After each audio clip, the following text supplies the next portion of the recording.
1628 में पांचवें मुगल बादशाह शाहजहां गद्दी पर बैठे। उनका नाम, जिसका मतलब है दुनिया का राजा, उनके शासनकाल की भव्यता को दर्शाता है। उनके राज में हिंदुस्तान खूब फला फूला, चारों तरफ शांति थी और कला और संस्कृति अपने चरम पर पहुंचे। खूबसूरती के पारखी शाहजहां ने अपने साम्राज्य को शानदार नजारों में बदल डाला। उनका शासनकाल मुगल इतिहास में एक सुनहरा दौर था। शाहजहां का दरबार अपनी रौनक और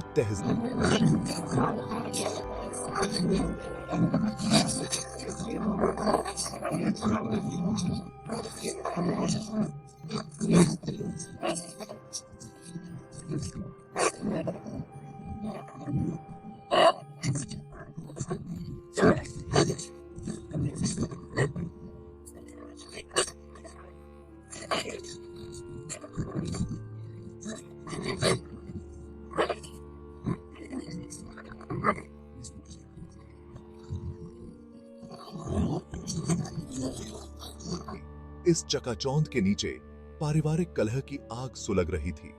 सत्ता के लिए लालायित शाहजहां के बेटे साम्राज्य की स्थिरता के लिए खतरा बन गए थे।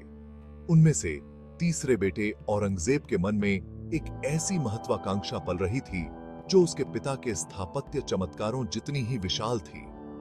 यह महत्वाकांक्षा अंततः साम्राज्य को उथल-पुथल और रक्तपात के दौर में धकेल देगी, जो मुगल इतिहास के पाठ्यक्रम को हमेशा के लिए बदल देगी। शाहजहां का शासनकाल वास्तुकला की भव्यता का प्रतीक था। वो एक निर्माता राजा थे, जिन्होंने अपने पीछे लुभावने स्मारकों की एक विरासत छोड़ी, जो आज भी विस्मय और आश्चर्य को प्रेरित करते हैं। ताजमहल उनकी सबसे बड़ी उपलब्धि, उनकी प्यारी पत्नी मुमताज महल के लिए उनके प्यार का एक शाश्वत प्रमाण है। यह सफेद संगमरमर की उत्कृष्ट कृति भारतीय सूरज के नीचे चमकती हुई पत्थर पर उकेरी गई एक कविता है, प्यार का एक प्रमाण।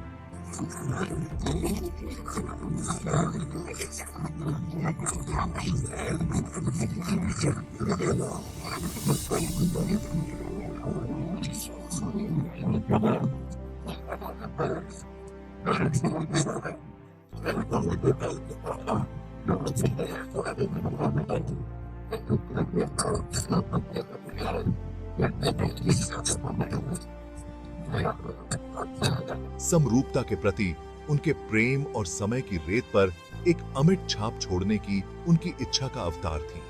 हर मेहराब, हर मीनार, हर नाजुक जड़ाऊ काम खूबसूरती के प्रति शाहजहां के जुनून की कहानी कहता है। उन्होंने ब्लूप्रिंट पर घंटों बिताए, बेहतरीन वास्तुकारों से सलाह ली और व्यक्तिगत रूप से अपनी भव्य परियोजनाओं के निर्माण का निरीक्षण किया। उनका दृष्टिकोण अलग-अलग संरचनाओं से परे पूरे शहरों को समाहित करता था। उन्होंने शाही राजधानी शाहजहानाबाद को चौड़ी सड़कों, चहल पहल वाले बाजारों और शानदार बगीचों के साथ फिर से डिजाइन किया।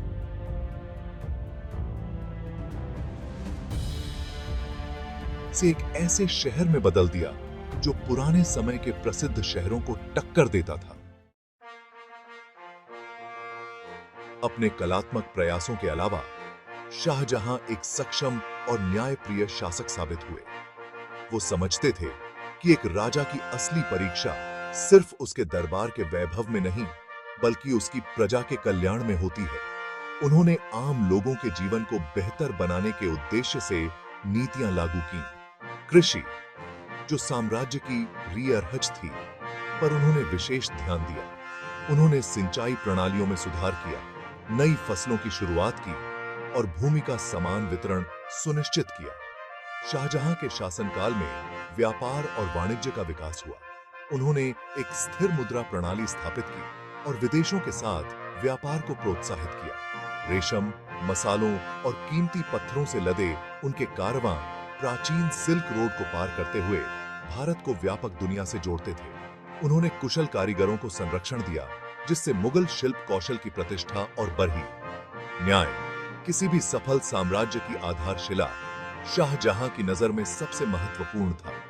उन्होंने कानूनी व्यवस्था में सुधार किया, इसे और अधिक कुशल और भ्रष्टाचार से मुक्त बनाया। उन्होंने पूरे साम्राज्य में अदालतों की एक प्रणाली स्थापित की, यह सुनिश्चित करते हुए कि न्याय सभी के लिए सुलभ हो, चाहे उनकी सामाजिक स्थिति कुछ भी हो। उनके शासनकाल में निष्पक्षता और व्यवस्था की भावना थी, जिससे उन्हें अपनी प्रजा का सम्मान और वफादारी मिली। फिर भी जब शाहजहां अपने साम्राज्य के मामलों को लगन से देख रहे थे, उनके ही घर में एक तूफान पक रहा था। उनके 4 बेटे, जो सभी अपने आप में सक्षम और महत्वाकांक्षी थे, सत्ता के एक कड़वे संघर्ष में उलझ गए। तीसरा बेटा औरंगजेब, जो अपनी धार्मिकता और सैन्य कौशल के लिए जाना जाता था, सिंहासन के लिए एक दुर्जय दावेदार के रूप में उभरा। हालांकि उसकी महत्वाकांक्षा उसकी क्रूरता से मेल खाती थी, एक खतरनाक संयोजन।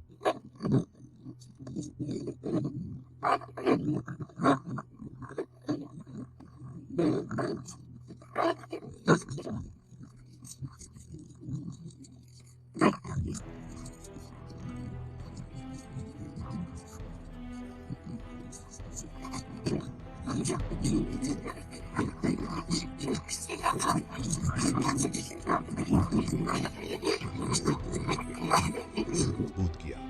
उसके भाई अपनी महत्वाकांक्षाओं से अंधे होकर उसकी चालाकी और महत्वाकांक्षा की असली हद को पहचानने में विफल रहे।